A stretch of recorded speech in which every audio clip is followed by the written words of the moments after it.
Infamous horror and film coming back to you, and we have 2 more of the Gremlin minifigure, the mystery boxes. Hopefully I get the Gremlin with the 3D glasses. That's what I'm trying to go for, or the stripe with the chainsaw. So let's see what we get. This one first.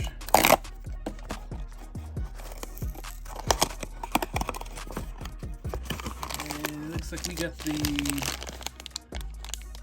Gizmo that's in the box. That's the first one. And the second one, let's see what we got here.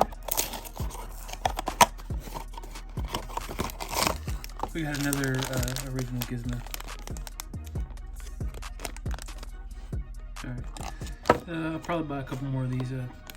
Still want to try to get the 3D Gizmo, the stripe, and then the Gremlin with the 3D glasses with the popcorn. Alright, just a quick little video. Hope you guys enjoyed this. Give it a like and subscribe.